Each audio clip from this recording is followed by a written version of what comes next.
We're going to call this meeting back to order. I'm going to reconvene it, and we're going to pick up where we left off, which was with public comment. I will stress again the rules of public comment are to state your name, your address. You have 3 minutes, and I would like to stress that everybody here should have a chance to talk. Please do not interrupt with someone else's chance to talk. So with that, we will ask for any public comment this morning.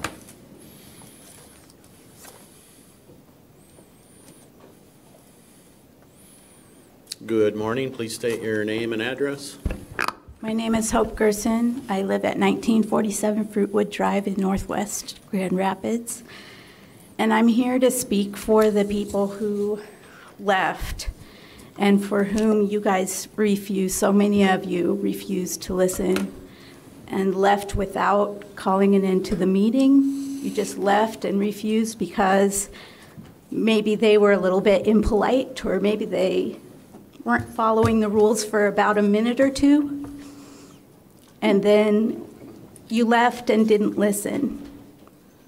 This contract with ICE that you've allowed to continue without public comment, without debate, is causing serious harm to our community in the whole county. Students, families,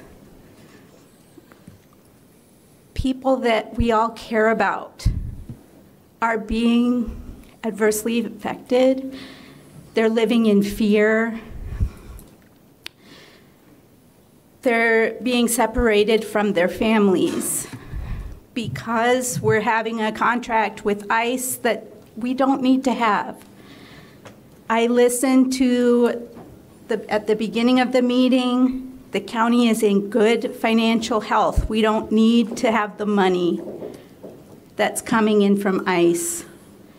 ICE is a federal agency. Our local government does not have to be involved in the work that they do. We need to stand for the lives of all the community members that are making our county so vibrant and so family-oriented. We need to make it so that everyone is able to feel safe. Right now, this contract with ICE is interfering with many people's ability to interact with local law enforcement and county law enforcement because they are afraid that they will be deported.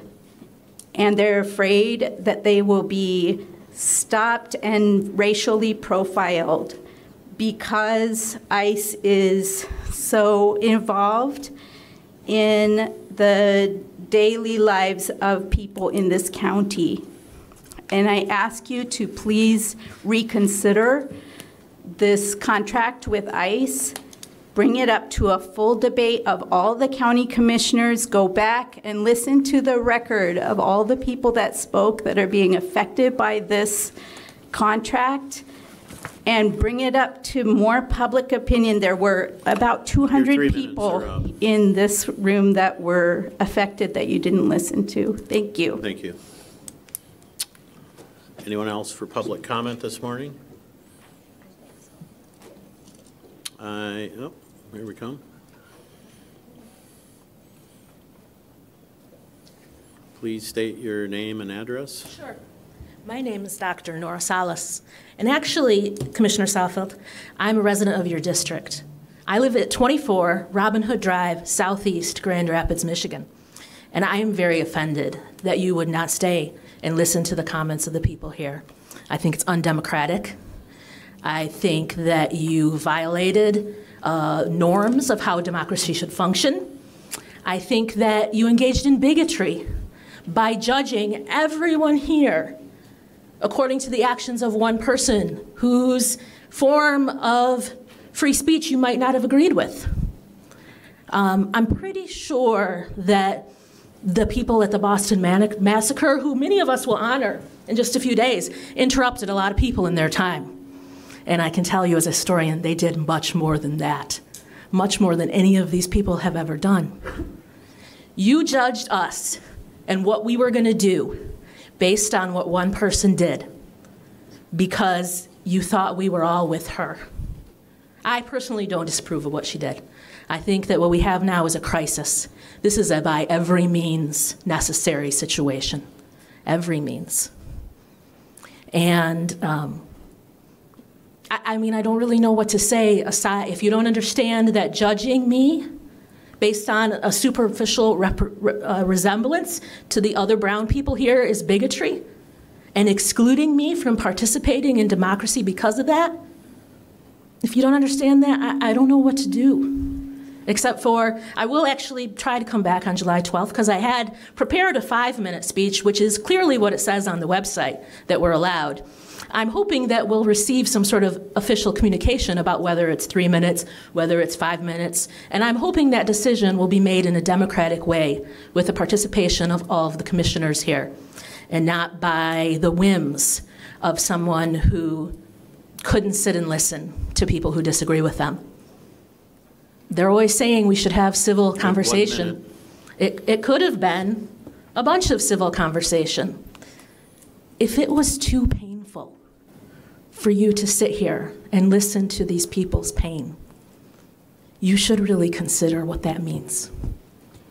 You should look deep before it's too late. Thank you. Is there any other public comment this morning?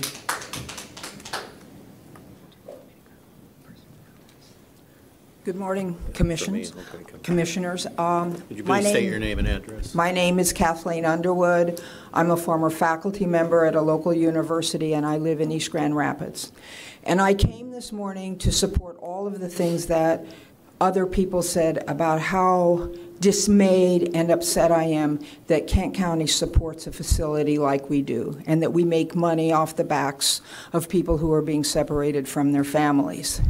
But mostly, I want to second what Dr. Salas said in my absolute dismay and disappointment that elected officials chose to walk out of the room and not listen to the pain and anguish of constituents. It breaks my heart as we are trying to run and live in a democracy in this country to find out that people who gained my vote may or may not have stayed in the room to hear what people had to say. And I just hope that you're able to have a conversation about how much respect you will show to other groups who come in. And I know you have a busy agenda, but I wanted to get that across to you. Thank you. Thank you. Any other public comment this morning? Good morning. Please state your name and address. Luke Ahrens. I live at 7764 Sparta Avenue in Sparta, Michigan. I know many of you on the board here, both Republican and Democrat, and I just want to tell you from my personal opinion, I do like the work that this board does. I don't think you hear it well enough. There are differing opinions and a lot of rhetoric going around in our country nowadays. I hear it every day. And I like the work that you're doing. I think every single one of you serve your constituents with respect and dignity. And it really, me on a personal level, it hurts when I hear kind of some of the rhetoric being said in this country. And I tell people on this phone all the day, for the record, I work for a political party here in the county. And if we work together, and I know we can work together, we can do this civilly. And we can solve issues, we can focus on what matters, and that's what this board has always done. You've done it with dignity. I don't think you hear it enough. I don't think you heard it enough today. And I want to just be one person up here to thank you for the work that you do, and not take the actions of some to think that we don't respect you or think that you're doing a fantastic job. So I wanted to say thank you. Thank you. Any other public comment this morning? I am not seeing any, so we will proceed with agenda item 7, which is the consent agenda, and I will call on Vice Chair Bolter. Thank you, Mr. Chair. I move the consent agenda for today's date. Support by Commissioner Breedy. Questions or comments on the consent agenda? I do not see any. This is a roll call vote. Madam Clerk. Mr. Chair, on the motion to adopt the consent agenda, Commissioners Vonk. Yes. Antor. Yes. Morgan. Jones. Yes. Vice Chair Bolter. Yes. Commissioners Steck, Yes. Stein, Yes. Voorhees. Yes. Coleman, Yes. Reedy. Mast. Melton. Hennessy. Talon. Yes. Bulkowski. Yes. Womack. Fordyke. Yes. Yes. Chair Salfeld. Yes. Mr. Chair, you have 18 yeas, 0 nays. The motion passes. The consent agenda is adopted. Thank you. We will move to agenda item number 8. We have 2 resolutions, and for the first one, I will call on Commissioner Mast. Chair, I move Resolution 626-1846, which is a resolution coming from the Finance Committee to adopt, and I move that resolution as we have it before us. Support by Commissioner Brady. We are going to allow questions on this. I thought first I might have Commissioner Steck provide a little background on this and then go into questions. And you can stay there if you want to. It's up to you. I don't have to look you in the eye when I Right. say it. Right.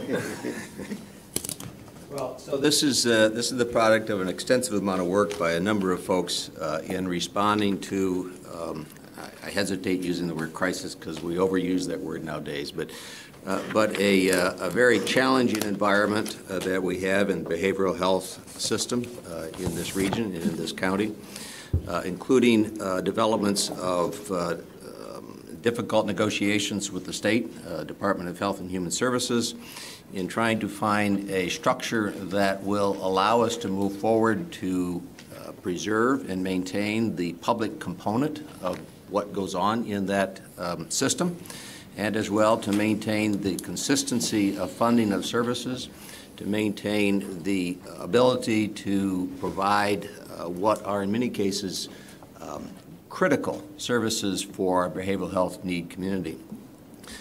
If we are unable to come up with this kind of solution, what we faced was a very likely disruption in the provision of services, a disruption in the continuity of some of our key providers, and I think that a number of us concluded that we also faced a very significant risk of disruption in service to consumers who essentially rely upon these services for their daily living. So a lot at stake. We explored lots of alternatives, and frankly, most of the alternative strategies that we looked at simply did not work for one reason or another. So this is the one that we ultimately concluded did have the capacity of providing enough stability to the system that would be acceptable to the state, acceptable to the CMHs and the PHP in this region, and allow us to move forward to complete fiscal year 2018. I won't go into details to where we're going in 2019 because all of the rules are going to change for fiscal year 2019. This is only for fiscal year 2018, which ends in September 30 of 2018, so only a few months from now. I did a fairly detailed presentation to the Finance Committee on the flow chart on how this works. I actually have a copy if anyone wants to see it, but I won't go through that in detail unless anyone has questions about that. And as well, we provided, and Council has not reviewed, the proposed contract, which is a multilateral contract which calls for contributions and participation by a number of institutions, including Kent County, Ottawa County, the CMH here in Kent County Network 180, the CMH in Ottawa County, some of the key foundations in this region, and a number of the key providers as well, who are parts of this system. So it's a broad-based collection of individual entities that are coming together for purposes of providing this key risk management mechanism that we believe is the last strategy we have to maintain the continuity of this system going into the next year. Okay. Questions for, well, either Commissioner Steck or for staff on this item? Commissioner Jones. I have more of a comment just from the Finance Committee presentation. I think it's important to know that when it comes to the behavioral health, the alternative of not doing this is essentially facing the state taking over of the system. Is that correct, Commissioner Steck? That is what is directly at risk. The declaration was that the state would take it over unless we had a solution to stabilize the risk. So the impact on that, on our Kent County residents, is so significant that, given that situation, I'm in support of this. Commissioner Bukowski? Thank you, Chair. I simply want to state my gratitude to Commissioner Steck and the commissioners who are on the local Network 180 board. You know, I have the privilege of hanging out with a lot of people who are so-called customers or constituents or patients, whatever you call people these days, that receive these services. And I know your passion and your commitment and the many, many, many hours. And of course, thank you to staff, but that's your job, staff. And it's our job as commissioners too. But in all seriousness, thank you for this hard work. It usually goes thankless. That's a small thank you. Commissioner Voorhees. Thank you, Chair Salfeld. As you know from the, or some of you may not, but in the Finance Committee, I was a no vote. There was an area in which I had and still have some concerns, but when I consider the risk of not moving on this, I'll be a yes vote today. Vice Chair Bolter. Thank you, Mr. Chair. I just want to make a comment. You know, our mental health system is our safety net. We have to take care of people. If the state's not going to do it and they're going to miscalculate or not provide a risk pool for us after they tell us we have to have one, you know, that's just unacceptable. And I think in Kent County, we take care of each other. We have to do this. And I just echo Commissioner Bukowski's comments about Commissioner Steck and everyone on the Network 180 board, but especially in dealing with this LRE issue, I don't know what we would have done without his expertise, so thank you. Anyone else? I do not see anybody else, so this is a roll call vote. I will call on Madam Clerk. Thank you, Mr. Chair. On the motion to adopt Resolution 6/28/1846, Commissioners Vonk. Yes. Antor. Yes. Morgan. Jones. Yes. Vice Chair Bolter. Yes. Commissioner Steck. Sorry. I am going to abstain from voting because of the conflict of interest, because I'm the chairman of the board of the LRE. Thank you. Commissioner Ponstein. Yes. Voorhees. Yes. Allman. Yes. Reevy. Yes. Mast. Yes. Melton. Yes. Hennessy. Yes. Talon. Yes. Bulkowski. Yes. Womack. Yes. Thorndike. Yes. Skaggs. Yes. Chair Salfeld. Yes. Mr. Chair, you have 17 yeas, 0 nays, 1 abstention. The motion passes. Resolution 6/28/1846 is adopted. Thank you. We move then to Resolution 8B, and for that I will call on Commissioner Melton. Chair, I move that we adapt the resolution 6/28/1847 concerning the childhood millage to be put on the ballot in November. Support by Commissioner Womack. Questions or comments on this item? Well, wait, before I do that, I actually wanted, once again, Commissioner Steck to provide a few comments, since he headed up the subcommittee that looked at this, and then we'll take questions or comments. All right, we'll do that. Thank you, Mr. Chairman.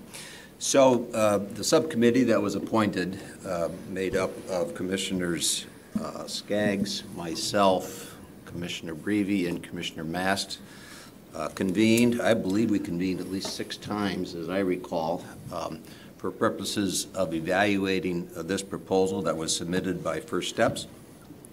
And it is clearly my impression that First Steps has done an awful lot of work and analysis in first crafting this proposal and then documenting and supporting the proposal.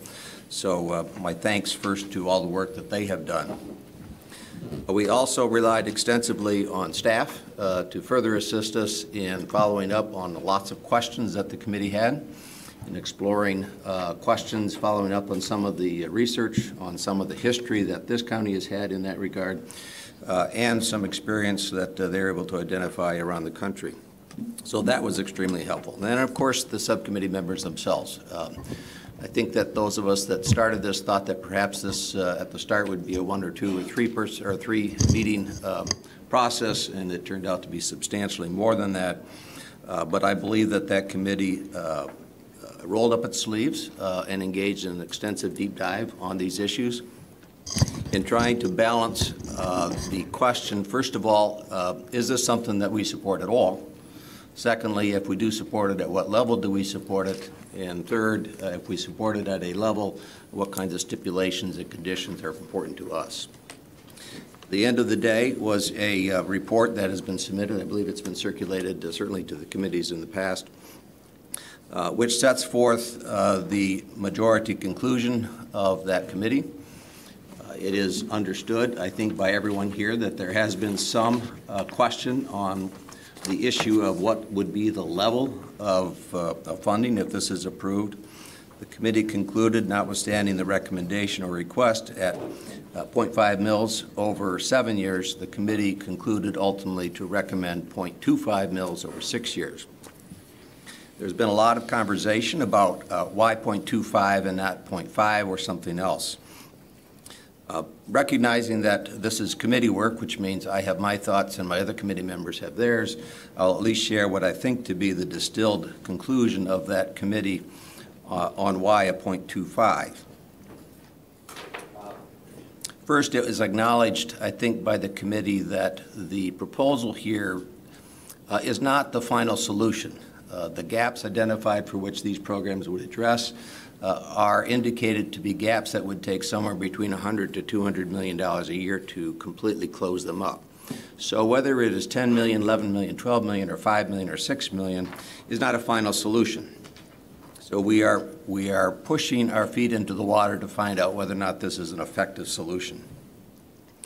Secondly, it is accepted at the subcommittee that there are other appropriate levels of government that are also engaged in some consideration here, including the state, including the federal government. And the dynamics of their funding priorities, as we all know, also go through variations and changes. There is some suggestion that there may be some growth in pressure at the state to increase funding here, and that may have impact on the measure of the need in the county. So how that distills down to 0.25 versus something else is an individual assessment, but at least that was part of the consideration. Also, there was consideration with respect to the fact that this county is going to face a number of other, I'll use the word crises again, whether or not it is the opioid crisis that then compels us to also look at whether or not we need to address funding. Whether it is the suicide crisis, and that might suggest it. Behavioral health, which we talked about a little while ago, whether or not that will begin to suggest we need to address some additional funding. Transit, and I'll go on and on and on. And so the thinking being is that, yes, we do agree as a committee that this is a proposal that ought to be supported and submitted to the taxpayers for their consideration. But we can see where we sit a number of other key crises, challenges, demands that we'll have to balance as well over the course of the next few years. And I am very comfortable that when we engage in those, the intensity and the sincerity and the need will be just as compelling as this one. And so that moderated ultimately, I think, where the subcommittee suggested we would go at this point. And then the final consideration I'll just comment on is, yes, we are convinced that the evidence does support that there may well be significant return on investment by the taxpayer dollars here. Investing into these programs suggests a return of somewhere between 100 and 1,300% in reducing taxpayer pressure in other programs. So that does seem to be supported by the evidence, but until we actually see how that plays out in this county at this time and in this environment, the conclusion being that a lower level of funding is the most appropriate. So yes, we do support it. Yes, we encourage the full board to send this on to the taxpayers, and we do so at a recommended level of 0.25 for a period of 6 years. Thank you. So with that, I will move into comments or questions from our commissioners. Commissioner Bukowski. again, thank you, Commissioner Steck and the other committee members. He doesn't live in my district, so I'm not currying favor to get his vote in November. But to simply... I'm not trying to get yours either. All right. That being said, I actually agree with everything Commissioner Steck said. I agree with the reasoning. I agree with the hard work. And my distillation, though, gets me to a higher number, if that's where the rubber hits the road. I mean, the issue of 6 years, 7 years, I think an even number is the right number because that's when we have countywide elections. That just makes sense. So absolutely 6 is better than 7 from an electoral perspective.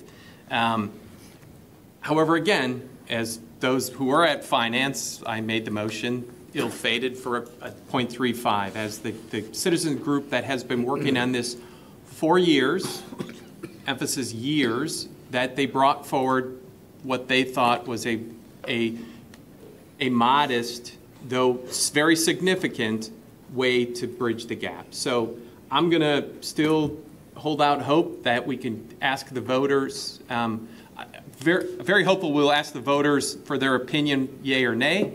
My hope is that in a few moments we'll ask the voters for a little more than 0.25. Okay, any other public comment? Commissioner Coleman. Just quickly, it does appear today that Commissioner Steck does all the work around here. He does. If anyone, I think most of you know my opinions on tax increases, and this one was a tough one for me. If you're interested in my opinion, the video's on Access Kent. But I would just like to express my appreciation for everybody on the commission. I think good people and process really leads to true deliberation. I felt like we had that on this topic. And so I just want to say my thanks and proud to be a part of this board. Thank you. Any other comments? Commissioner Skaggs? So as a member of the subcommittee, I think I want to add a few things to what Commissioner Steck mentioned, especially the things on which we agree, which, as Commissioner Bulkowski mentioned, is everything in the report except for one number. So where do we agree? I think we agree that the First Steps group has made an overwhelming argument that there is a strong return on investment for intervening early in the 0 to 3 age group because it reduces referrals to Child Protective Services, incarceration rates, reliance on public assistance, improving educational outcomes, and workforce readiness, which, most of which, if not all of which, are in the purview of the county.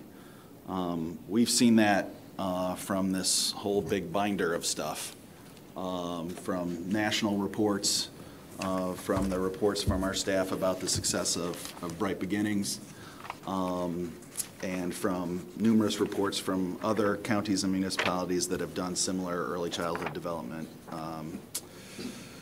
programs.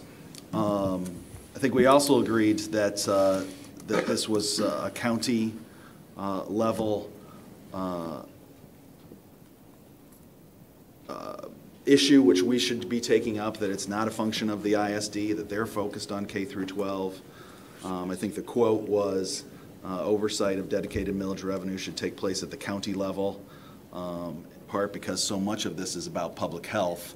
I think a lot of people might have been taken down a difficult pathway when this was sort of originally branded as a early childhood education millage, when it really is an early childhood public health and development millage.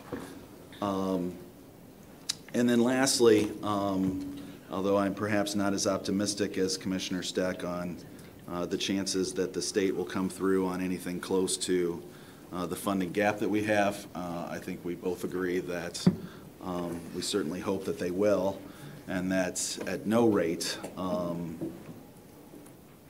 that has ever been mentioned here would we be able to fill the whole gap.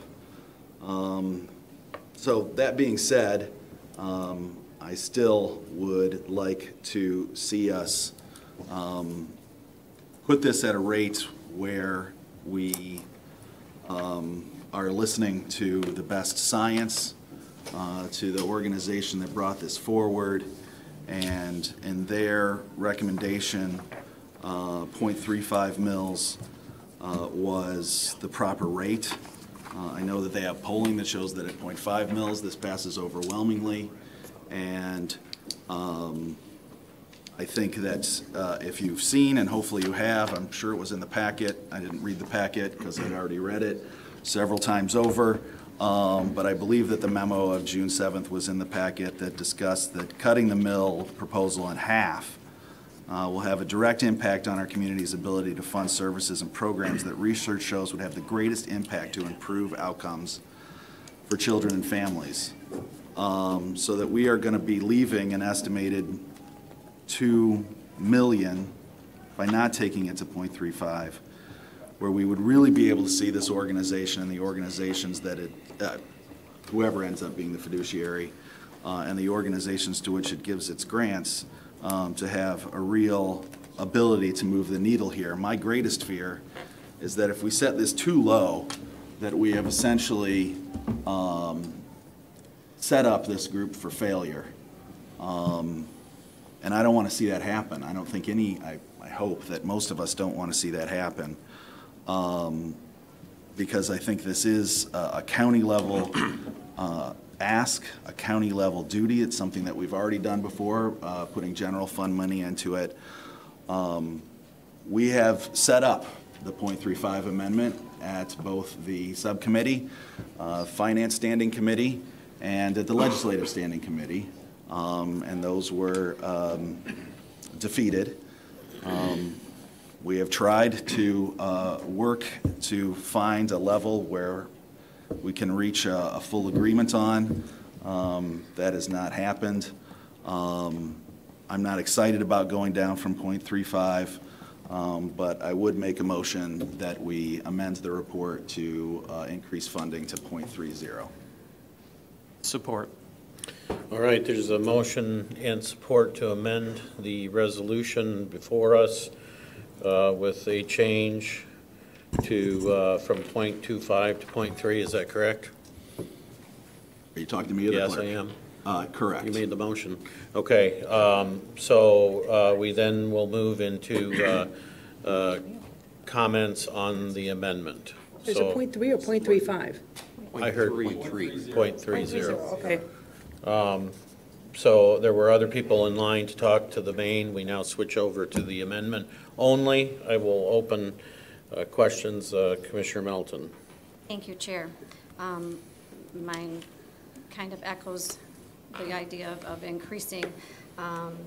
Certainly, the Finance Committee has heard my thoughts, my opinions, and probably too much of my passion, and I spoke just briefly to the LHR group under public comment.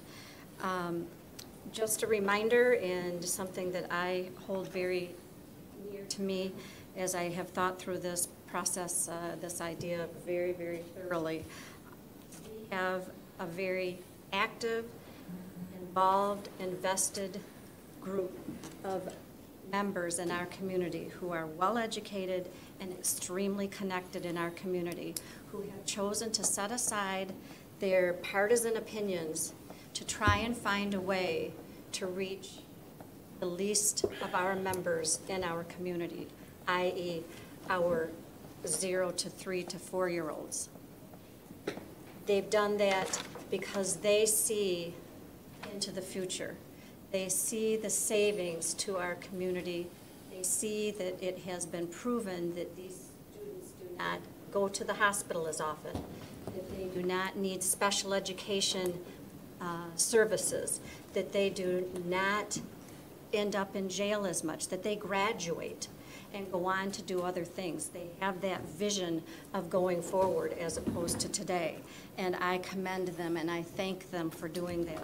Some of them don't even have children in King County, but they care so much about our county that they have chosen to work years to put this proposal together before they bring it to us.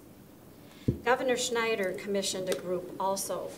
February of 2017 came out the report, if anyone would like to look into it, to review the needs of our students in Michigan.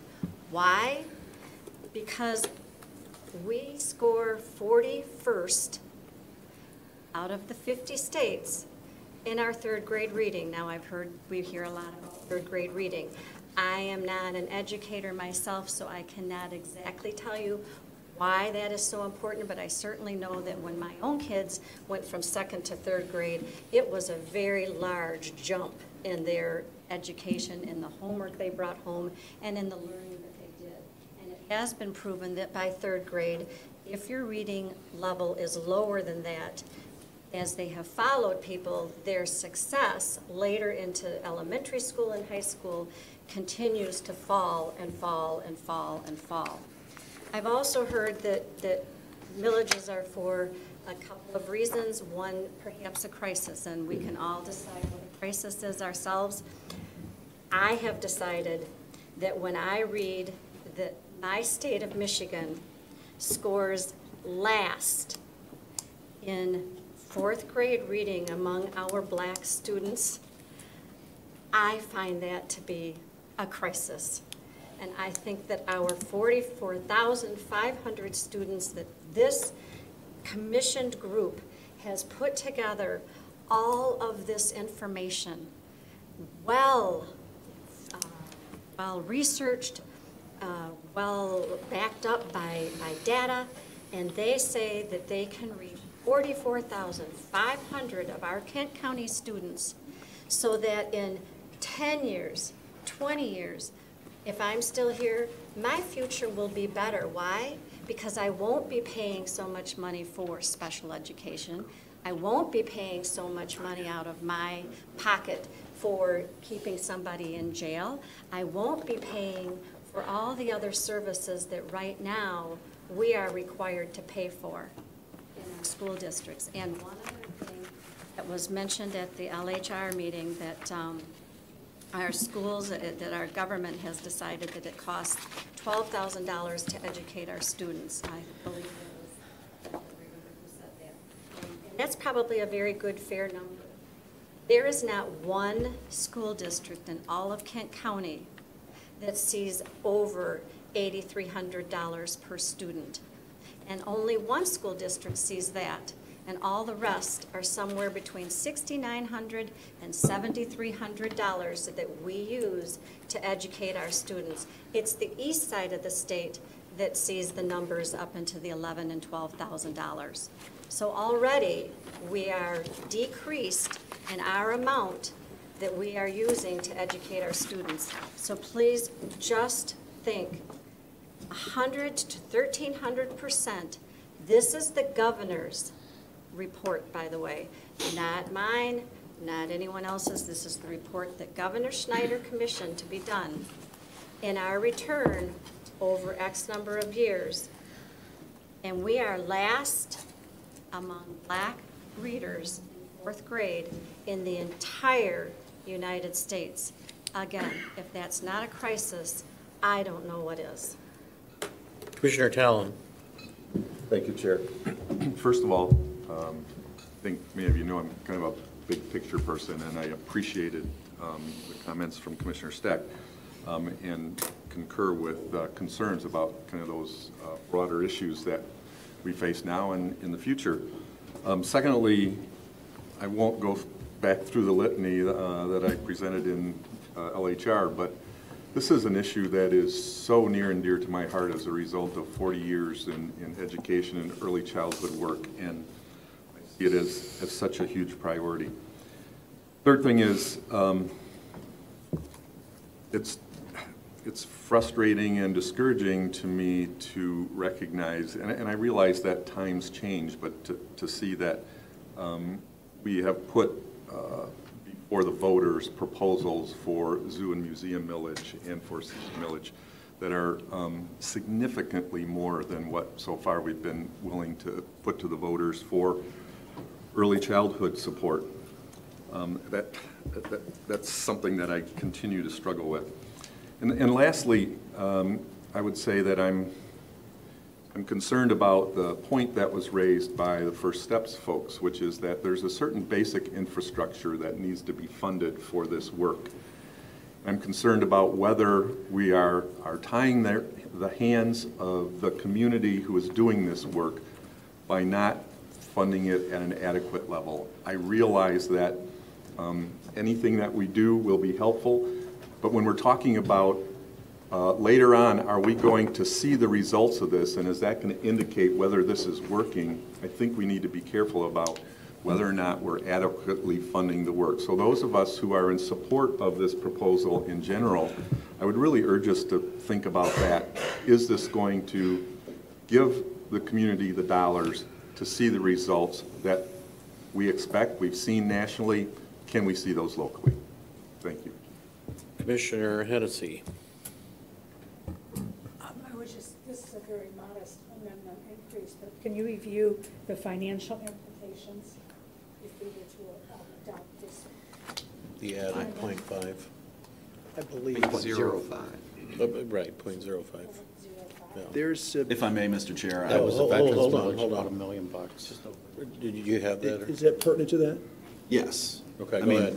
I'm looking at the staff memo on March 14th, and they have 0.3 mils as raising $6,551,000. Compared to 0.25? 0.25 is not in this memo, but my math has it at 5.4, so we'd be looking at adding 1.1 million. Okay.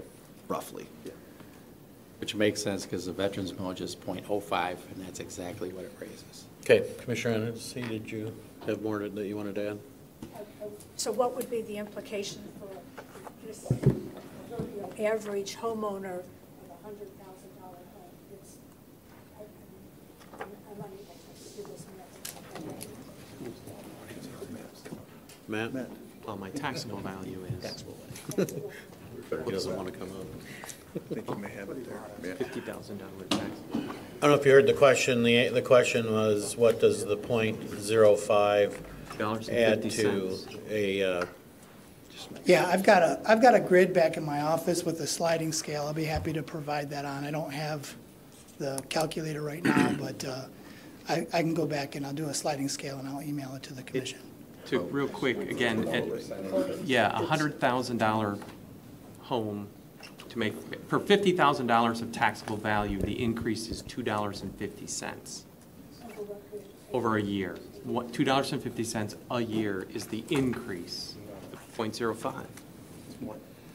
Well, let's go on with discussion. Why don't you go check and come back and answer the question? Thank you. Commissioner Hennessy, did you have anything else? Okay. Commissioner Womack? Yes, we discussed this earlier this week when it comes to requests for early childhood millage. And I spoke of some of the reasons that I believe we should increase it to 3 or 3.5. And some of those reasons are, for those who are voting for this, we have to give them an opportunity to truly have enough funds to carry out their mission. And I do agree with Mr. Steck. He has done some extensive studying into this. He's definitely looked at the outcomes that are needed in Kent County, and there's not one program that's going to fulfill all of the outcomes we need or bring our children to the level. But in my community, we suffer for a lack of education, and we're suffocating for a lack of education. So when we look at any program that can help, if you really look at you in a cave suffocating, and there's a hole about this big you're trying to breathe through, and someone's going to open it this much, you're not going to say, okay, don't open it that much. We definitely want to reach the level that Mr. Steck and all of us want to see us move up to in education. But a program is either good, either you vote for it yes, or you vote for it no. I don't feel right in voting for something, but then not having enough faith in it to adequately fund it. It's almost like some of the federal things we get where they tell us federally we have to do this, but it's not coming with money. And we have to be creative and still get the outcomes for the state or the government. And it looks like we're turning around doing the same thing when it comes to early childhood millage. Tuesday, I recited a poem that came from a 12-year-old girl in our community. And for those that already heard it, sorry they have to hear it again, but for those that weren't here Tuesday, you know, I thought about how I voted for the zoo millage. I've thought about how I voted for many millages, but when it comes to education, I'm looking like our millage for education is lower than the zoo. And I'm a big animal lover. It's lower than many millages that we've had come before us, and we aren't raising taxes. We're giving the public a chance to vote and see if they feel the same way, the people who have brought forth early childhood millage. And here we're restricting it down to 2.5, and it made me recite a poem of a song I heard from a 12-year-old that said, "The world's concerned with an endangered whale, an eagle that can't fly, a ship that can't even sail. But what about mama's baby? They don't educate me, they alienate me." So if you're 12 years old, one thing I enjoyed hearing for is that she already knew at 12 years old, for her life to change, she needs education. And at 12 years old, she's already seeing that some of the public schools she's going to aren't providing that education. But I also felt sad that at 12 years old, she already felt the world was alienating her, as if the world didn't want her to be a part of it. And I grew up feeling the same way. But through education, learning, having talents, even though I have a criminal record, I had some talents that when I would go to radio stations, it was like, wow, we don't have people just walking in here with that type of talent. Some of these talents I picked up traveling to New York in the music business, had a computer. Since '83, a record company bought me a computer. So by the 90s, I'm prolific when it comes to CAD. I'm prolific when it comes to programming, building computers, truncation of numbers. And I'm like, I've got a job because of education, and there are people that want me to be a part of this world, that don't want to see me in a prison, that want to give me an opportunity, but I felt alienated. So we have schools closing in our community, and anything you can do for education, as Mrs. Melton said, is going to help keep less people out of prison. We'll pay $30,000 within a blink of an eye to imprison a person for years because we see the threat. We'll pay $60,000 to keep them locked up because we feel threatened and scared by our private prisons and the politicians that they put money into their pockets to be voices of fear. We'll pay $75,000. But when it comes to educating our children, we don't see the potential. We see it as throwing good money after bad money, and we don't think it's important enough. I will keep this short because our commission has been held over very long today. But I would ask for those who are voting yes. Like I said, I'm not here to debate those who are saying no, because if they don't believe the program could help, that would make sense for them to vote no. But for those who are supporting this and voting yes, I ask that we do at least move it to 3.0 so we can give them every opportunity for success and not underfund it and come back and say you're not meeting our outcomes. I would rather see them get a correct amount of funding so we can try to hold them responsible for the outcomes that they have promised us and our voters who will have a chance to vote on this. Thank you, Chair. Thank you. Any other comments? Commissioner Antor. Thank you, Chair. I am going to be voting no on this measure, not so much because of what we're trying to achieve, but the vehicle in which we're doing it with this millage request. I think there's a lot better way of getting the money that makes a lot more sense for the taxpayers in this county. And I am starting an initiative, and I'm hoping to bring some of you folks along with me. I've talked to some state legislators already. There's a lot of money out there that's being misused. You put an exclamation point behind that, and I'm going to explain it after we get through this portion. Thank you. Okay. Any other comments on the amendment? Commissioner Steck? Thank you, Chair. So just a couple of comments in response to some of the arguments by my colleagues. First, I think I was the source of the $12,000 number, and my understanding is that $12,509 is the average cost that taxpayers pay to educate a K through 12 child. Now, that's probably a little old. I think that's 2-year-old data. And full disclosure, I got it by Google, so for what that's worth. At any rate, my understanding is that that's from all sources, not just the state allocated share, but it's from all sources, for all purposes funded. So this question about what's adequate funding for this program, for those of us that are convinced that it is a program that the taxpayers ought to consider and move forward on. You know, as I said before, at 0.5 or 0.25 or 0.3, this is not a program that's going to solve this gap. So what we're looking at is a program whose principal purpose, as I see it, is to explore whether or not putting those into this community at this time has the capacity of making a radical change in the direction of what we do with these kids. And I'm convinced that it is, otherwise I wouldn't recommend it. But whether it's 0.3 or 0.25 is a pretty soft distinction. You have to land somewhere. We landed at 0.25 because, frankly, I'm convinced that this group is fully capable of taking that level funding and having the kind of results that are indicated in the studies. I'm not particularly concerned that that's so underfunding or so strapping this initiative that they simply are not going to be able to get the job done. I have very little concern about that. And part of my evidence for that is we go back to what the county's engaged in already. What do we put $730,000 into at least some of these key programs with already documented results that show pretty substantial and measured return on investment, and that's with a relatively low investment.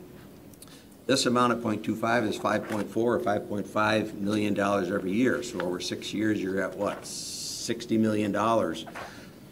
I'm convinced that's a sufficient amount of money in order to demonstrate the effectiveness of this program, these programs, and the capacity to be that game changer for the taxpayers that allows them an alternative way of tackling some of these key issues. So, yes, we went back and forth at the committee on is it 0.25, is it something else? And without there being a definitive number that says it's absolutely right, this is where our common wisdom landed with respect to what's the appropriate number. Thank you. Commissioner Skaggs? I should say 3 of the 4 members landed on this number. Sorry, Commissioner Skaggs. Fine. I'm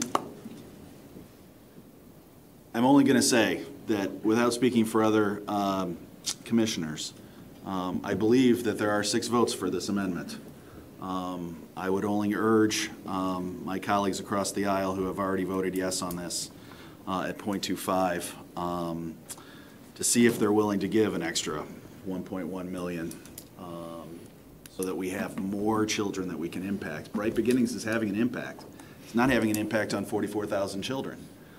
This is about maximizing our impact so that we can have a statistically significant data in 6 years to show the next commission, which maybe none of us will be on.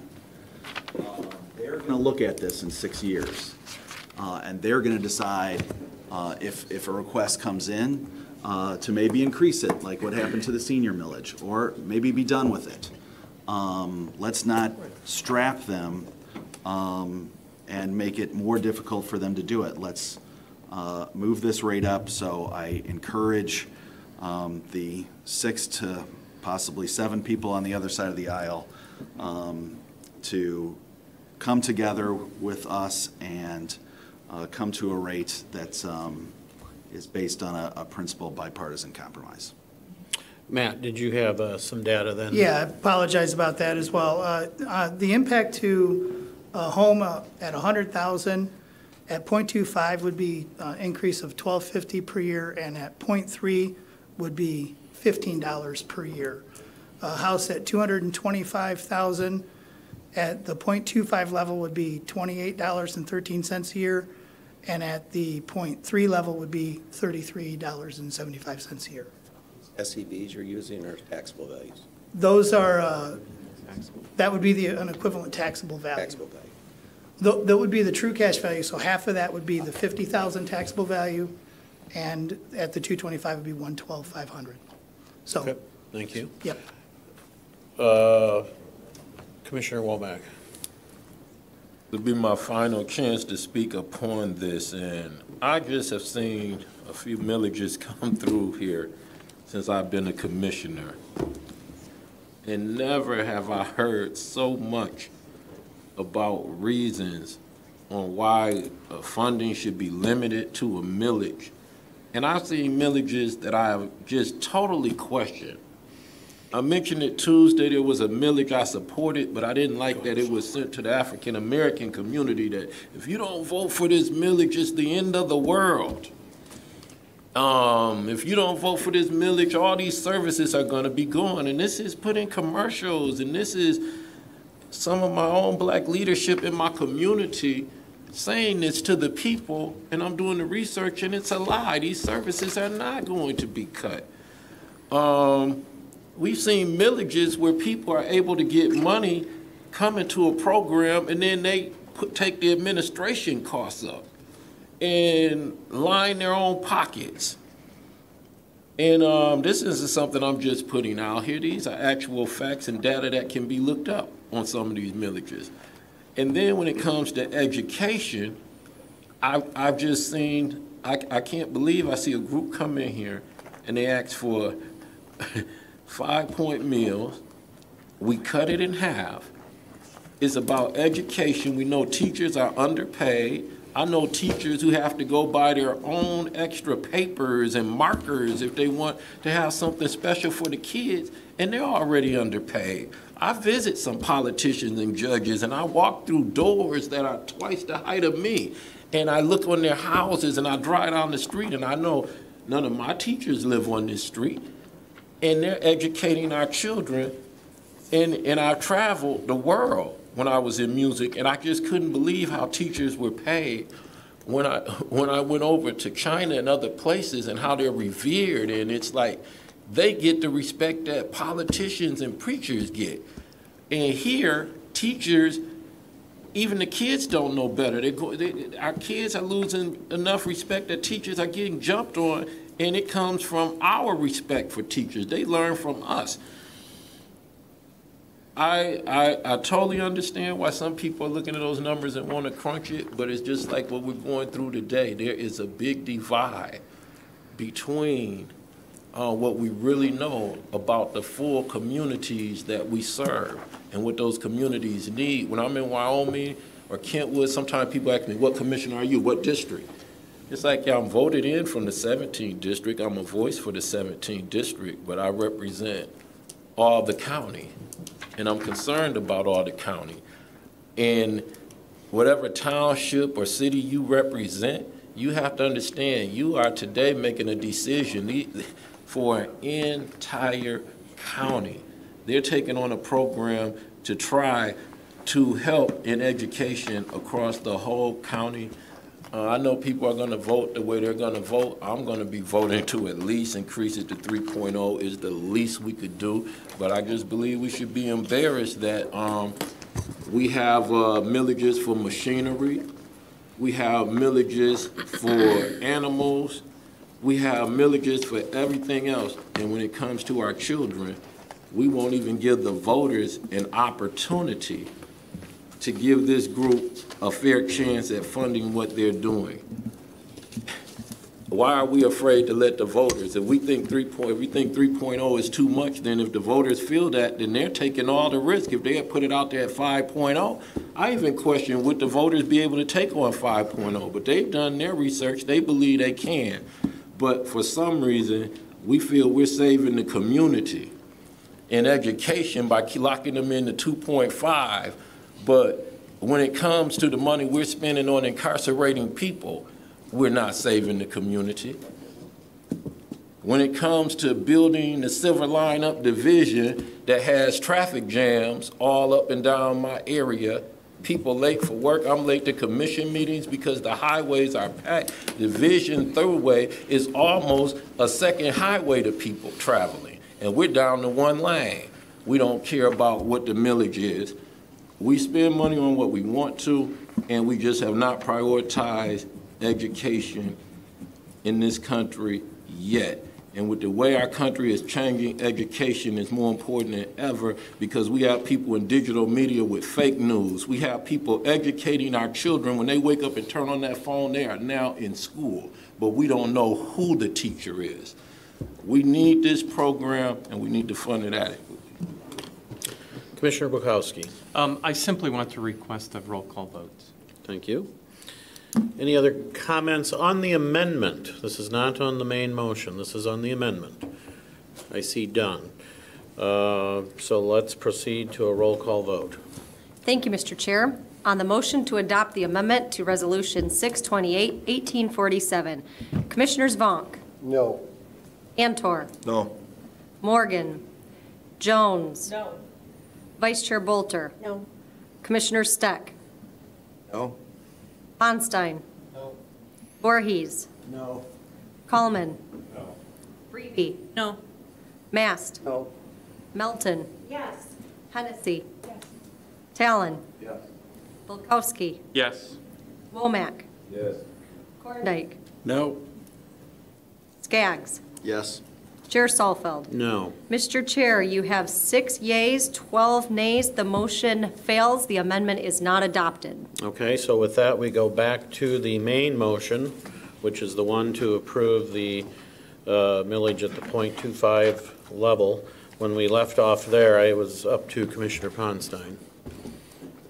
Thank you, Chair Salfeld. I don't want to say everything I said at the legislative meeting. I think what I said can be heard on that. Also, I think my position's been pretty consistent, not just on this board. In my 39 years as an elected official, there's been no bigger critic of how we spend money, taxpayer money, the shortcomings of the federal and the state government, and mandating things down to the local level and not funding it properly. We don't have a problem with tax dollars. People pay plenty of tax dollars now. It's how we spend and how we prioritize those tax dollars. And we have a problem in education, and no one needs to lecture me on the importance of education. I was a school board member for 21 and a half years. But we have thrown money after money after money, but it's not a priority. The state will mandate things, and then they won't send the money. The feds will send money, mandate, but then it's not to cover everything. We've done enough outcomes. You know, I was hearing that if we spend more money on education, that the incarceration rates would go down. Something else is happening there, because I have not seen that big promise by funding more on the front end that it's going to be making a difference at the other end. Something's wrong. The big thing is that we don't prioritize education, and it's not just K-12 or pre. It's from conception to death. Education is a lifelong earning.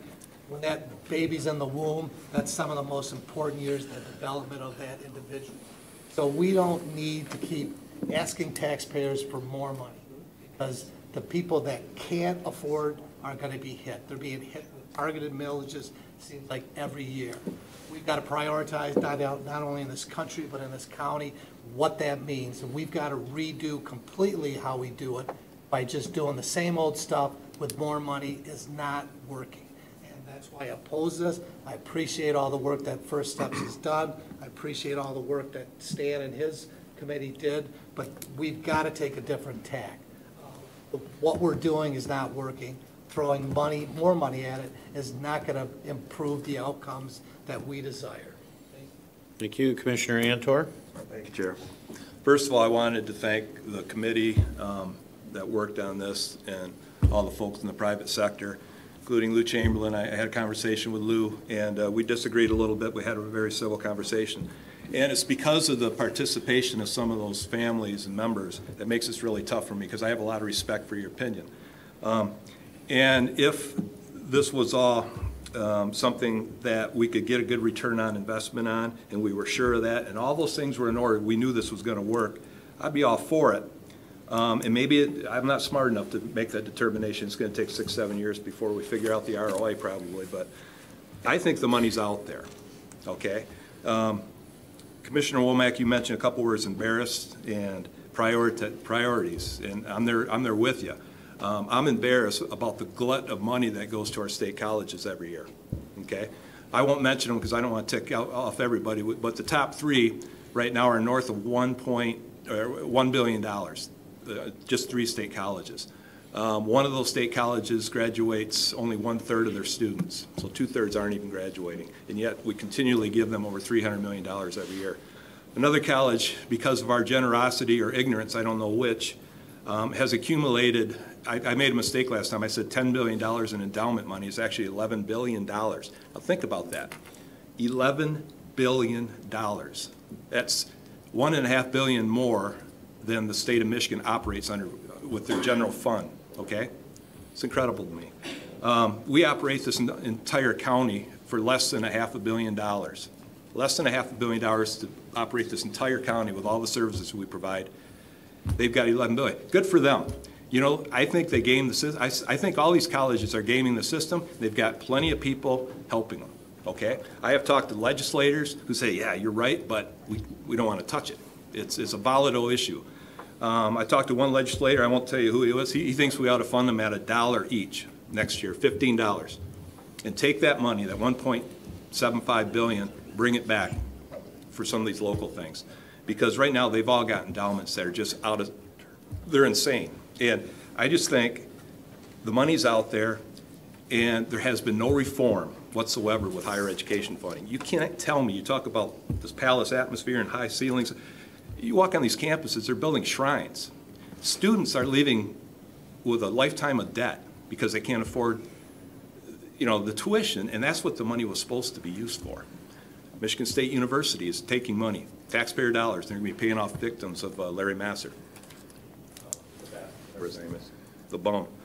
But anyhow, I think the money's out there. I would love to, if this thing doesn't, it's going to get through here. It's going to go on the ballot. And if the folks vote it down, I wish you guys would come back to me and work with me with our legislators, because there are some people that are sympathetic to this. I think we can bring some of that money back. Governor Snyder's all about, you know, these initiatives here locally, but I think he's a little bit blinded by this higher education component. I really do, and I think a lot of legislators, if we could get some sort of a movement going here locally, I've already talked to a lot of people that'd be willing to do it, and I would invite you to come back if it does fail and suggest that they reform higher education funding, because it's all education money. I think a lot of it's being misappropriated. So that's my only comment. Thank you for your time, and thanks for allowing me to go there. Okay, Commissioner Melton? I already said mine. You said what you wanted to. Anyone else? Commissioner Womack?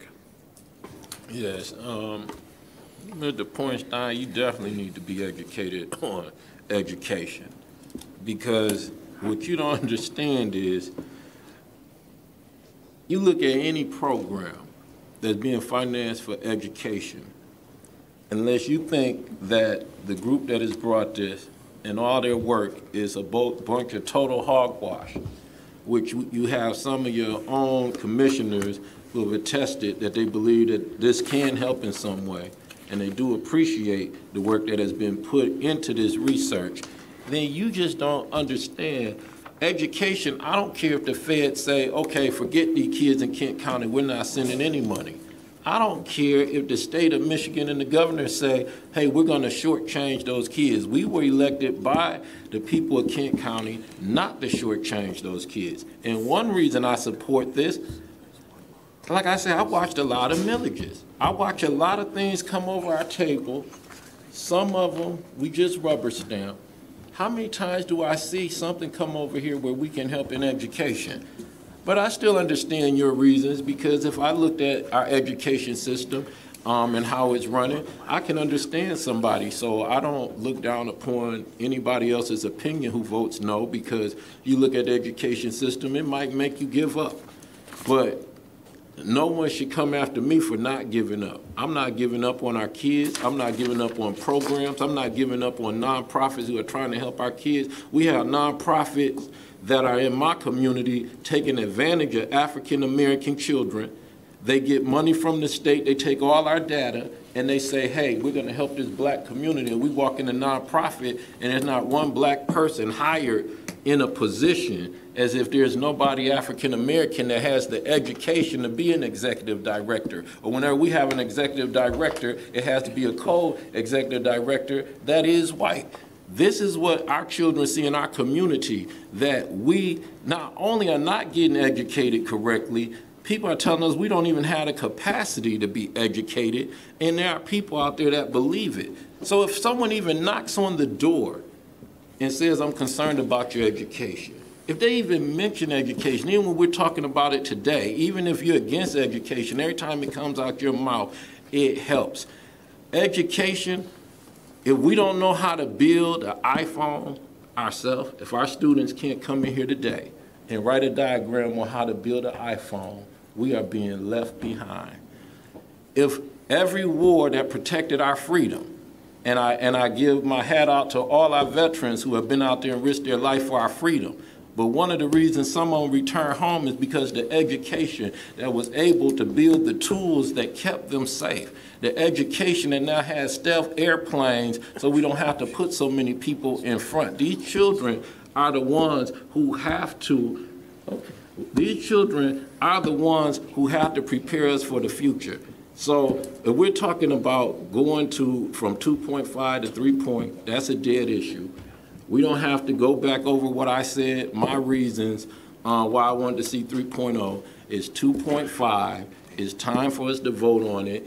We're either for it or we're against it. But I stand by everything I said. I respect every commissioner here. I don't believe a person here is a bigot. I don't believe any one of my colleagues is a racist.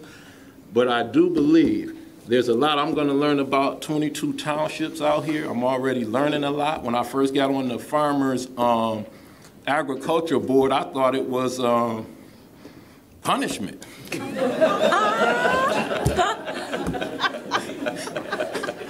I'm from the inner city. I was like, why they put me on the agriculture board? But it's the best thing that happened to me because I learned how important our farmers are. And I learned that growing food in here in Michigan stops other states, farmers from exploiting us because we can grow 22 different types of food. I learned how fast my economy could elapse if I don't support farmers. So I don't think anyone's a racist. I don't think anyone's a bigot. I just think it's our job as commissioners coming from all different cities and all different townships to be able to show each other a different perspective so we could all understand all the people we represent. And I hope everybody else is ready to vote because I am. Vice Chair Bolter. Chair, I move to call the question. Okay, the question's been called. My understanding is that is a majority vote. Majority vote. Majority vote. All in favor of calling the question? I move for a roll call vote on this. Okay, we'll do a roll call vote. It's a roll call. To call The roll call vote is on the call to question. Correct. On the motion to call the vote to question, Commissioners Vonk. Yes. That means that vote. we're going to vote. No more Proceed discussion. to vote. Oh, sorry, okay. On the motion to call the vote to question, Commissioners Vonk. Yes. Cantor. Yes. Morgan. Jones. Yes. Vice Chair Bolter. Yes. Commissioner Steck. Yes. Ponstein. Yes. Voorhees. Yes. Coleman. Yes. Breeby. Yeah. Mast. Yes. Melton. Yes. Hennessy. No. Talon. No. Bulkowski. No. Womack. Yes. Horndike. No, I had something to say. Say your Hags. miscellaneous. No. Chair Salfeld. Yes. Mr. Chair, you have 13 yeas, 5 nays. The motion passes. The question is called. Okay, so what that means is we now are voting on the original motion as presented, as originally motioned and seconded. This is a roll call vote, so I will again turn it over to the clerk. Thank you, Mr. Chair. On the motion to adopt Resolution 6/28/1847, Commissioners Vonk. Yes. Cantor. No. Morgan. Jones. Yes. Vice Chair Bolter. No. Commissioner Steck. Yes.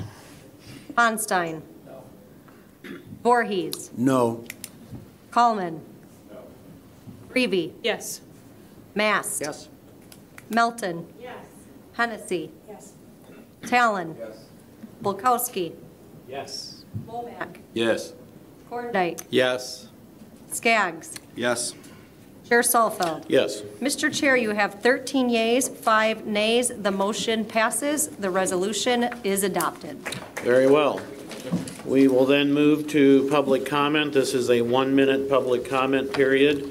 And again, if you have any comment, please state your name and address. 30 seconds. Okay, thank Lou you. Chamberlain, 2025 Shadowbrook.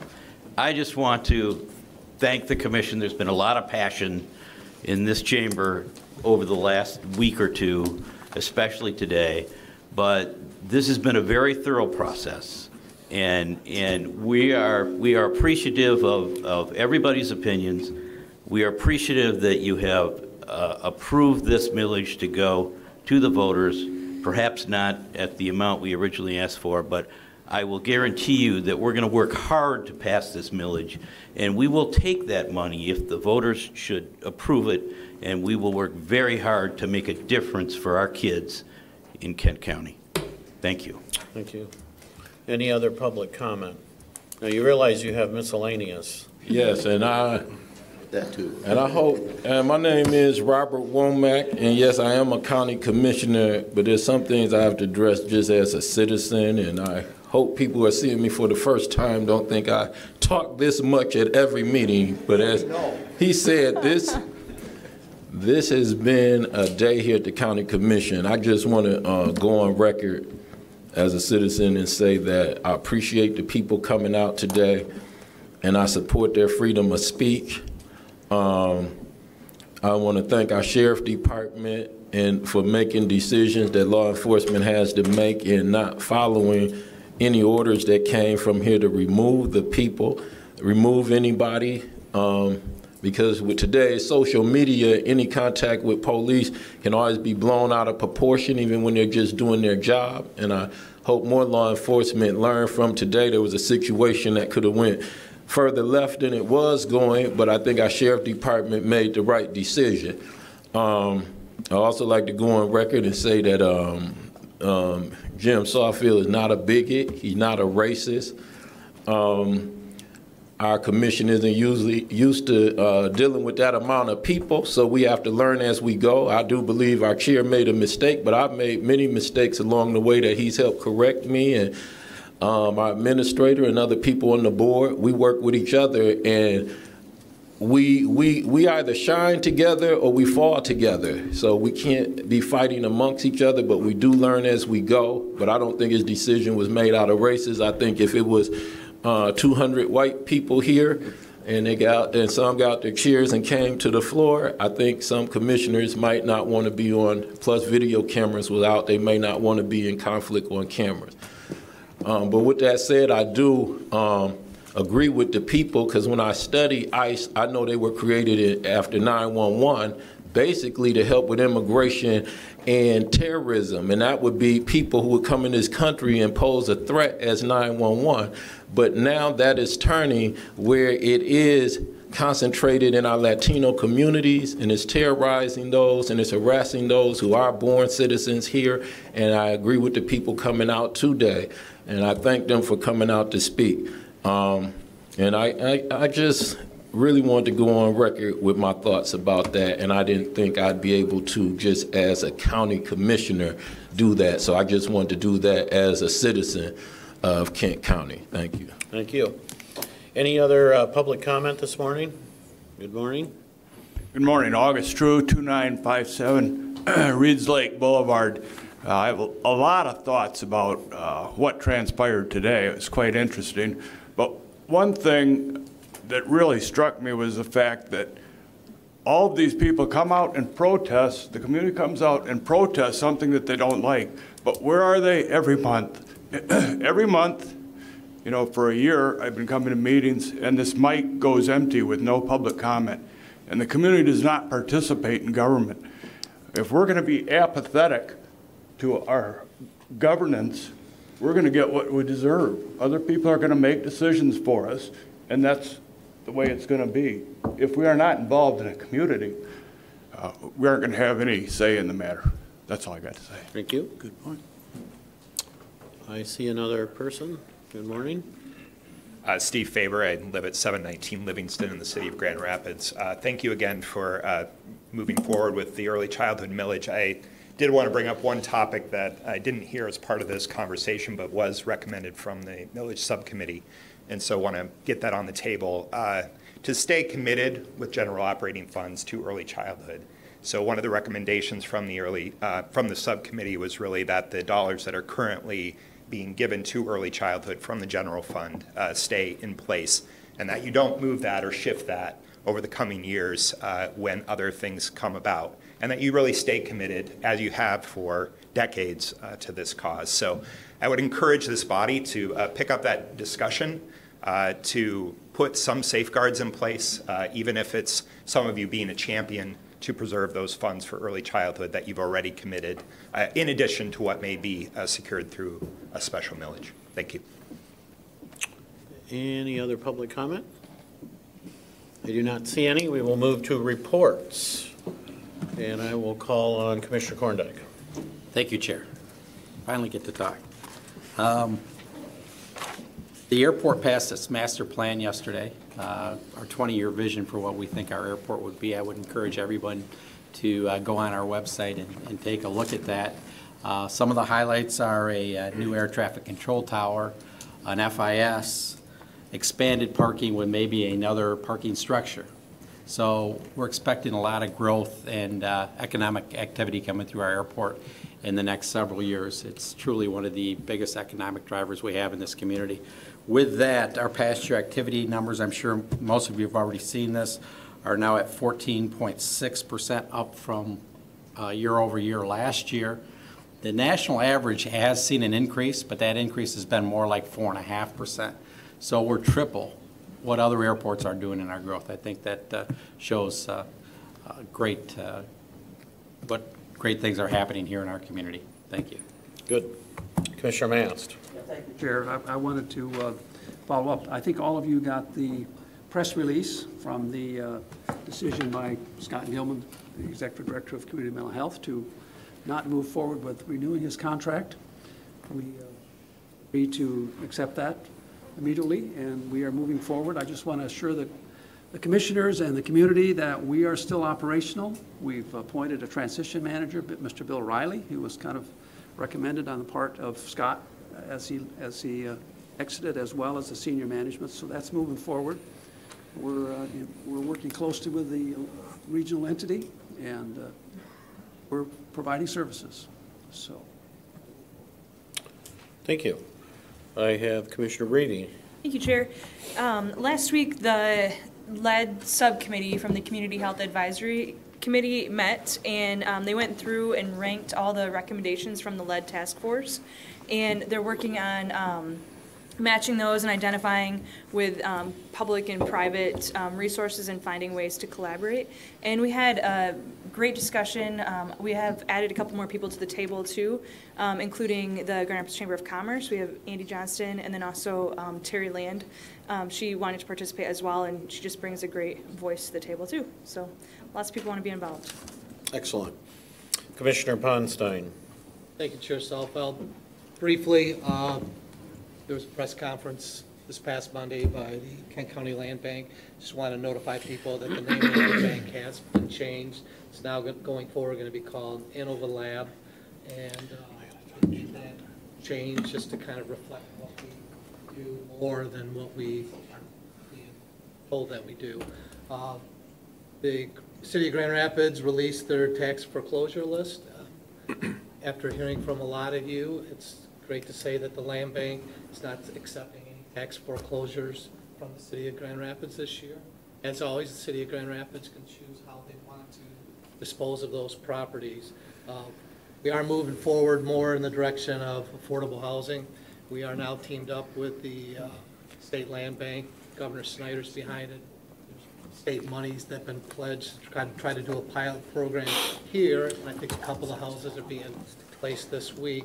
That not only will this be for Kent County, but a pilot that can be utilized all throughout the state.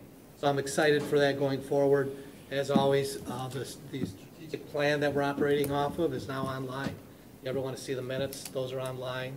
And hopefully we can get the executive director in here in the near future to maybe go over what the vision is for the affordable housing plan. Thank you. Commissioner Stack. Chair, first of all, thank you to my colleagues for their support of the proposal to fund the auxiliary ISF account. That is a key step in the ability to stabilize the system. Frankly, if Kent County did not support that, then I would predict that the rest of the participants would have stepped down and not participated, because we're such a significant part of what goes on there. Just in the number of enrollees, we're about 53% of the enrollees in the entire region, so you can see what we do pretty much controls what the rest of the region is able to do. I indicated that we're only addressing 2018. 2019 at the PIHP is going to be something entirely new and different. We have already made the decision to move forward with a managed care entity to contract with them to provide the technical services. This past week, we did select Beacon Behavioral Health Services as the entity with which we would negotiate for purposes of providing those services. So we're now in the process of negotiating with them on what the terms and conditions of their services will be. But it is intended to include asking them to provide the primary risk coverage. As you know, having that pot of money is the difference between survival and not survival, and so we're asking them to participate at that level. So, based upon our conversations with the state, this is probably the only initiative around the state that's exploring a new way of doing this right now, since the 298 programs are being put on hold for another year. So stay tuned on that. The other issue on that, we've worked with the Network 180 board in aggressively addressing the operating deficits at Network 180. We're going to continue to collaboratively work with them, the PHP, and some of our key providers. This is intended to be really a new way of addressing these key issues as they identify, and that is a collaborative way with our private sector providers as well as with the regional and the local level. Then the last thing is, for those of you who don't know, there is a crisis center task force that is underway to identify the most appropriate, effective way of developing a crisis center in this community. Commissioner Volter sits with me on that, along with Matthew Van Zetten, along with others from around the region to assist in identifying that. We are moving into the second phase of that. It's our hope that we'll have some more definitive recommendations over the course of the next few months, and look forward to coming back with a great solution for this community. Any other reports? Okay, I don't see any, so we will move to miscellaneous. I'll start with Commissioner Bulkowski. Thank you, Chair. I apologize for passing this out because you're all probably going to run out before you check your mailboxes. But in 2.5 weeks, 3 weeks, our annual ADA celebration at the Kentwood Library is happening. It's Monday, July 23rd, 5 to 7. And on the back side of the postcard, it shows all of our community partners, and I am proud to say you'll see the county seal, the only municipal seal on this flyer, because we partner a lot with the health department. Once again, showing Kent County knows how to hang out with people, collaborate, and get stuff done. Also, I just want to say a small amen to Commissioner Antor's conversations. I look forward to driving to Lansing with him and meeting with our legislators locally, because I too have opinions on how dollars are misspent. And with Commissioner Ponstein, that we, like the 911 surcharge, it's still illegal for us to know if they're not giving us all the money voters want us to get. And last but not least, I too echo Commissioner Womack's comments in support of the issues that were brought to our attention this morning, in spite of how they were brought forward, or some of our opinions on the how. In my time, though, I will say that when I've had 2 questions about ICE and our county's collaboration, I brought them to the sheriff's attention, and he has always answered them very promptly and fully to my perspective, so I always thank him for that and his collaboration with us. That being said, I would like to recommend to the chair to explore the opportunity to really look at what are we doing with immigration, what aren't we doing, and I know it will be a painful public process, but it would be similar to the friend of the court issue, because those public opportunities, though painful for us sometimes, people need to know the truth, what's really happening or not, because we heard a lot in this that was factual, and we heard a lot in this that wasn't, based on, what really are contracts, our legal rights, all that stuff. So that's my hope, is that we will take that opportunity. And again, it's not at all based in a distrust or anything about the sheriff. It's about, let's really put the facts out in front so we can rest on those. So again, I hope that made sense. Thank you. You know, I'm going to make my comments now. First of all, I wanted to say we had the work session earlier. There was a question about some questions for the zoo. I did find out in the intervening period that they are presenting on July 26th. So to the extent you have questions today that were in the meeting about capital expenditures, that'd be a good opportunity to talk to them about that. Secondly, I would like to thank the members of the First Steps for their work on the millage. They worked, I think, very nicely with the county in coming to a conclusion. I know it probably wasn't quite what they wanted, but I think Commissioner Steck really outlined, and I want to thank him and the committee for the work they did. I think that was well stated, and how we you know, a good basis on which I think we're proceeding. You know, I do want to talk a little bit about what today. Let me clarify a few points. One is on public comment, and maybe what's stated on the internet isn't clear and can be cleared up, but the rules do state that it is a period of 3 to 5 minutes at the discretion of the chair. And anybody that's sitting in these chairs here knows that I have never done more than 3 minutes, ever. So what was done today was the same approach that we do with every public comment period. Number two, never before in my 8 years have I seen someone being touched and pushed and interrupted during their right to speak to us during public comment. That's what was happening today when I gavelled down the protester that was doing that. There was comments from the larger group that made me nervous this was going to turn into something more, which is why I suspended the meeting at that point. That was a discussion I had had with the Sheriff's Department and with leadership in advance, that is the type of approach we did in order to downplay the risk of violence.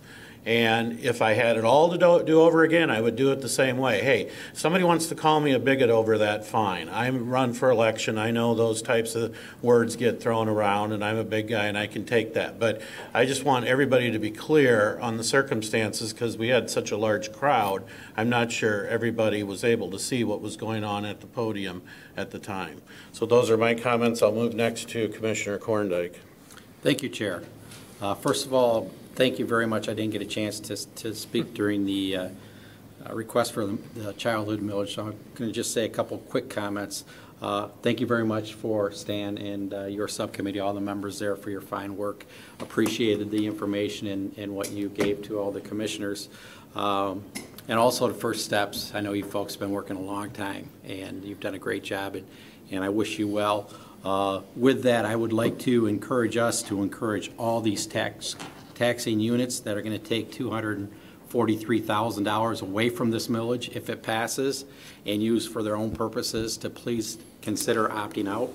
So if members here have any connections with those entities, please consider doing that. That money is meant for, if it passes, for this millage and for the early child care, and it's not meant for those special taxing units. Finally, thank you to the Sheriff's Department. I think they did a great job today with crowd control and making sure everyone felt safe. I know I did. I sat here and listened, and thank you for the fine job you did, and to Sheriff Stelma and Under Sheriff Young for their fine work, and all the officers you brought today. Thank you. Commissioner Voorhees. Thank you. Many of us remember former County Commissioner Marvin Hiddema. Marv Hiddema served for 20-plus years on our board from Granville. And this coming up on July 28 this year is the 4th annual Golf Scramble to help the Eureka Marie West Memorial Scholarship.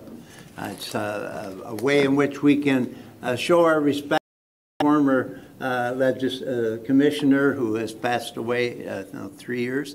And so contact me.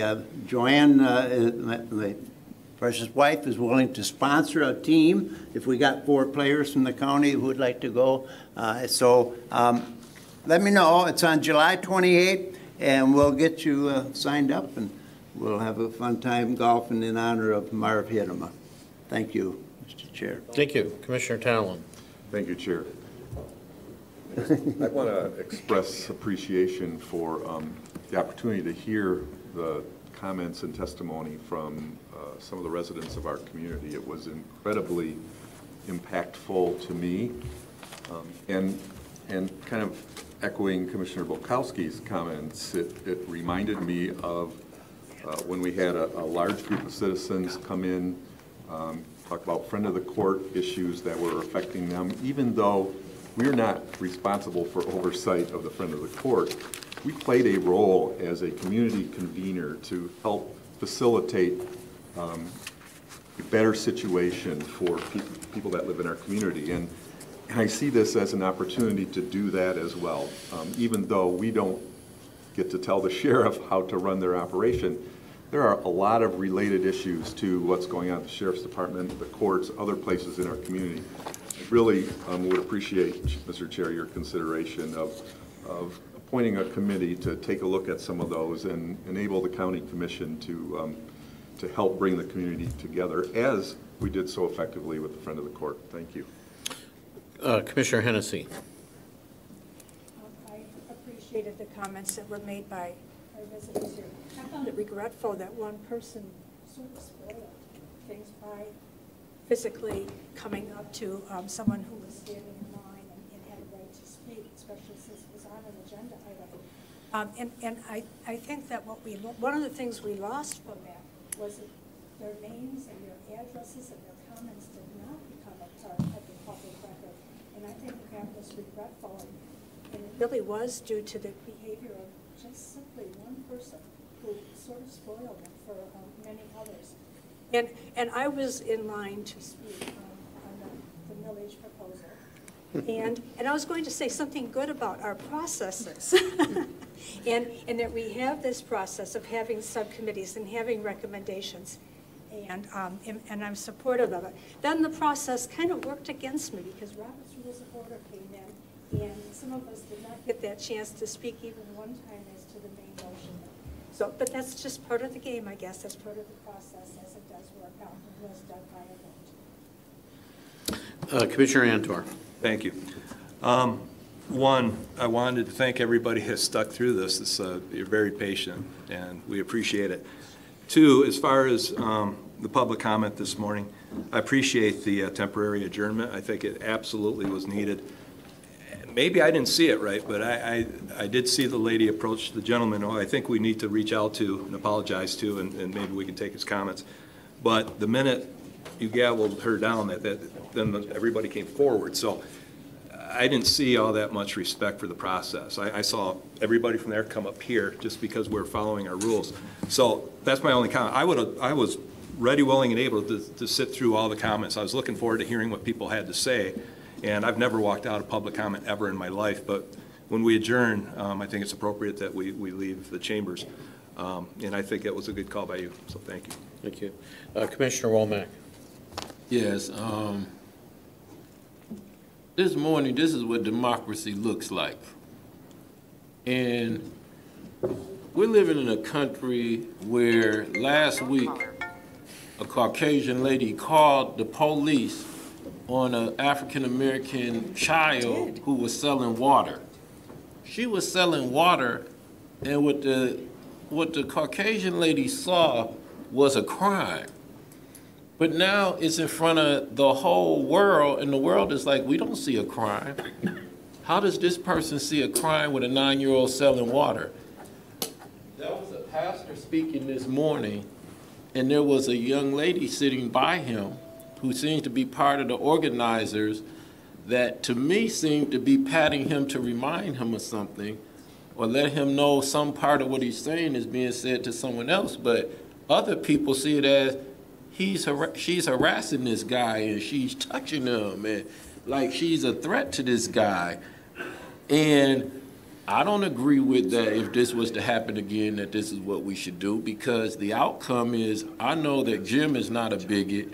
I even went into public comment to address that, because I don't like the word bigot and racist being thrown around. It's terrible. No one wants to be called a bigot, a racist, a child molester, and I think you're going to call people that you need a lot more proof. But at the same time, we don't want to give the appearance of bigotry. And when someone calls us a bigot, we should be asking, why would you think that? You don't really know me, but maybe something you saw in just this moment made you think I'm a bigot. I need to embrace you and let you know. That's what I'm trying to save a girl's child from falling, and she comes to the store and I'm holding her child. No, I'm not a molester. Your child almost ran in front of a car. You know, I'm going to explain it. I'm not going to sit there and think that if I have a disagreement with somebody, there's not something we could learn on both sides. Martin Luther King is a person I look up to, a guiding light in my life when I get off course. And he was willing to go to jail for civil rights, freedom of speech. And that's why I stood with the people today, because I'm like, if they're going to go to jail just because they're voicing their opinion, these are the people that voted us in. Then I have to go to jail with them. And I always give kudos to this board. I have learned so much from working with you. Some people don't believe in God. They hate when I bring it up. I believe in God, and I believe that God brought me to a whole nother level in my growth by being able to meet people who are from different townships and different areas than I was there. But I beg that this commission, as much as I give you credit from the things I've learned from you, I brag in my community the things I've learned from you. Even the way you handle your disagreements, and we still shake hands at the end of the day. We don't hold it personal. That's growth. That's being adult and mature. But I would beg this commission, even with me being a younger commissioner than some of you, that you allow me to teach you a few things along the way so we can all serve our community better. We cannot continue as business as usual. This commission was blamed today for things that some are totally out of your hands, which means we have to do a better job with advertising and marketing to the African American community and the Hispanic community. Everybody does not read MLive. I do. I don't want a bad report from MLive. Okay, I do. But we have to reach out to the African American community, the Hispanic community, so when there's myths out there, that we can get out in front of that and let them know what the process would be if they really want to make change. This was something made in 2012. Who makes this final decision? I would believe that the subcommittee that Mr. Bukowski is calling for should be made. There should be some minorities on those subcommittees. And we should be, as we talked about education today and how important it is, educating the community. I thank the people for coming out. They took the knowledge they had and the best way to get their message out, and they came today and they used public comment, and we can educate them on how we can take that to a higher level, a peaceful level, and I believe today was peaceful.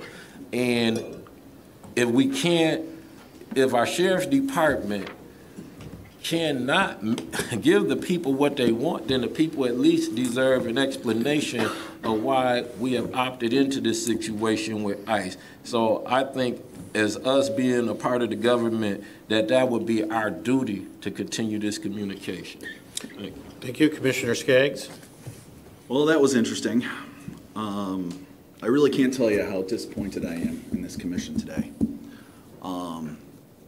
To leave during public comment without an official voted upon recess, I don't see anywhere in Robert's rules or in our standing rules where that's even allowed.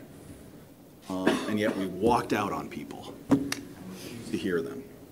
And to call the question on such an important issue, like whether or not this millage is going on, before everyone on this commission who are voted in by this public were able to even talk once or to say their full say, I think is reprehensible. This commission today cut off debate by citizens and by commissioners twice. looking forward to adjournment and getting out of here. Commissioner Ponstein. Thank you, Chair Salfeld. I wanted to start off first. Stan, there's a lot of kudos to you, but a lot of it's well-deserved. I sat on the Mental Health Board for, I think, 5 years. Sat on the LHR. Stan respectively came in when I was leaving. Your expertise in this area is just so beneficial for the community. That's something that I didn't have. What I had was the same feelings I had when I was a school board member.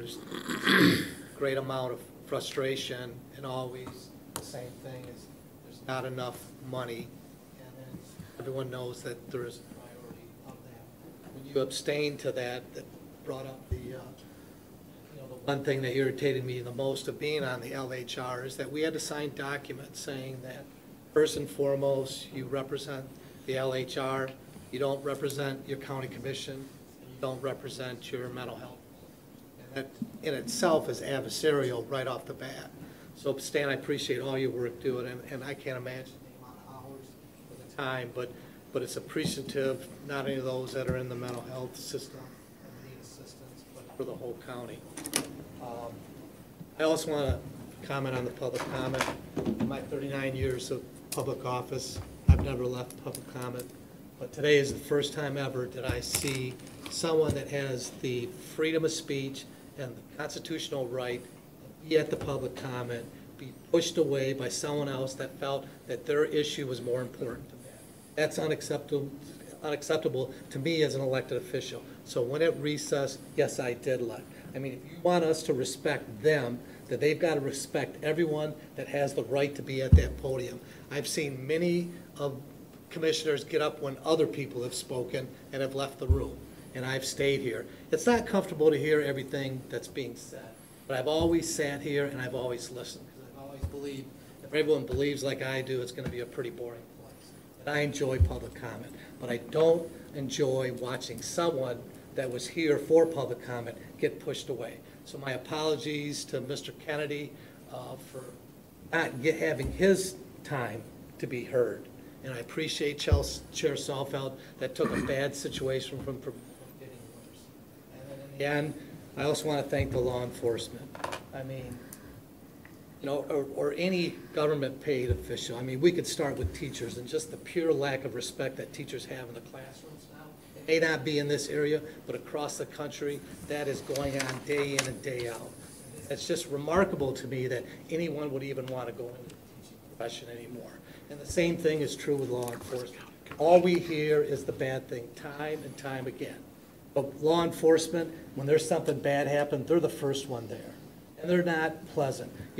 Someone is either dying, someone's been in a severe car accident, there's a riot, there's a fight, and all those things that they are told that they have to do, and that's what they signed up for, they're not appreciated to. But meanwhile, they can be assaulted in public and yelled at and it's just getting sickening in this country that such lack of respect. Yes, there are problems in law enforcement. Yes, there's problems with some teachers. You can sign that. But to take a wide brush and paint them all as bad, every time I've called law enforcement, they have been there. There's a lot of people that feel that same way. So appreciate for all you do. I've got a nephew who's a state trooper, and there's a lot of them now that look back and said, is this something I really want to put up with day in and day out? Pull someone over in a car, and then they've got a guy that kills a police officer who's making a traffic stop. I mean, that's not just one side, both sides, but it just seems that we're inundated that anyone there from the government that's enforcing a law that they don't have any control over is the scapegoat for this. I mean, if these people really wanted scapegoats, they're listed right here. Gary Peters, Debbie Stabenow, Justin Amash, Bill Huizenga, John Mulinar, Fred Upton, Tim Walberg. Those are the people that are in Congress. And right now, I think they're on summer break. Maybe they're not, I don't know. But these laws that are passed down to the state or the state's passing them down to us, we have very little control over. I appreciate the professionalism of our sheriff's department in dealing with ICE. I don't care what side you're on, but their hands, there's not a lot of options. Do we cooperate with the federal government or not? I mean, that's what the question is at the end of the day. Do we pick and choose when we want to cooperate with the federal government or not? Thank you. Commissioner Stack? Thank you, Chair.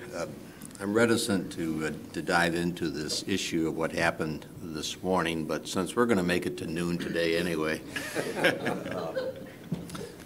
a few comments. I think any citizen who will do their homework with respect to this body would draw the conclusion that this body listens to our citizens. We will hear what they are prepared to tell us, whether we like it, whether we don't like it, whether we have a visceral reaction to it. My experience is this body will listen. But this is a public forum. This is a public forum that everyone in our community has a right to participate in. No one has a right to step in and appropriate it for themselves. And it doesn't matter what your issue is. It doesn't matter how passionately you feel about it. You are part of a community, a diverse community, a community that has different perspectives. Yes, you have a right to speak that perspective. Yes, you have a right to demand we listen. But no one has the right to appropriate it from others. And that's what I saw happen today. And that's why I'm so disappointed that that transpired in a way that it did. Because we could have listened to an awful lot of information. We could have listened to some passionate speeches, to some passionate opening of our eyes. But it was foreclosed from us. And it was foreclosed because of the disrespect for the integrity of what this is. It is a public forum. And if we can't maintain it as a public forum available for everyone, then we ought to just disband it. Thank you. I do not see any more miscellaneous comments, so we will move to item 12 of the agenda, which is adjournment, and I will call on Vice Chair Bolter. Thank you, Mr. Chair. I move to adjourn, subject to the call of the chair for Thursday, the 26th, 2018, at 8:30. Yeah, we need a roll call for that? No, we don't. All in favor indicate by saying aye. Aye. Any opposed? Motion passes. We are adjourned.